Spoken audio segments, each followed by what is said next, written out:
বিদেশে নির্মিত সব চলচ্চিত্রের উপর 100% শুল্ক আরোপ করার ঘোষণা দিয়েছেন যুক্তরাষ্ট্রের প্রেসিডেন্ট ডোনাল্ড ট্রাম্প। তিনি দাবি করেছেন বিদেশি প্রণোদনার কারণে হলিউড দ্রুত পতনের মুখে, যা যুক্তরাষ্ট্রের জাতীয় নিরাপত্তার জন্য হুমকি। তবে এই শুল্ক কিভাবে কার্যকর হবে তা এখনো স্পষ্ট নয়। সোমবার 5 মে এক প্রতিবেদনে এই তথ্য জানিয়েছে সংবাদ মাধ্যম আল জাজিরা।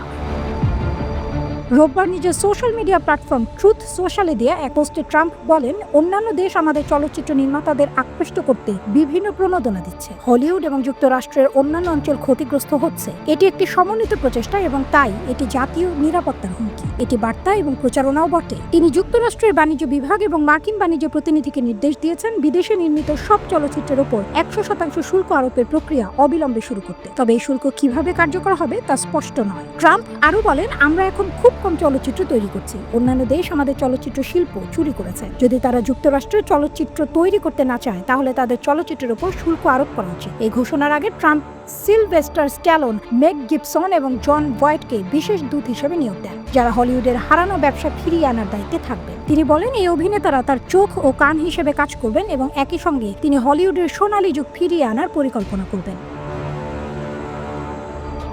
প্রসঙ্গত, হলিউড সাম্প্রতিক বছরগুলোতে কঠিন ব্যবসায়িক পরিস্থিতির মুখোমুখি হয়েছে, যার মধ্যে রয়েছে কোভিড-19 মহামারীর প্রভাব এবং 2023 সালের অভিনেতা ও লেখকদের ধর্মঘটের বিষয়টিও রয়েছে। এছাড়া 2024 সালে হলিউড স্টুডিওগুলো বিশ্বব্যাপী প্রায় $30 বিলিয়ন আয় করেছে, যা 2023 সালের তুলনায় প্রায় 7% কম। বিশেষজ্ঞরা সতর্ক করেছেন, এই শুল্কের ফলে আন্তর্জাতিক চলচ্চিত্র বাজারে যুক্তরাষ্ট্রের অবস্থান দুর্বল হতে পারে এবং অন্যান্য দেশ পাল্টা ব্যবস্থা নিতে পারে, যা মার্কিন চলচ্চিত্র শিল্পের জন্য ক্ষতিকর হতে পারে। প্রজন্ম টিভির প্রতি রইল আমার অনেক অনেক শুভকামনা। ভালো করছে, আরো ভালো করুক, আরো এগিয়ে যাক, এই কামনা করি।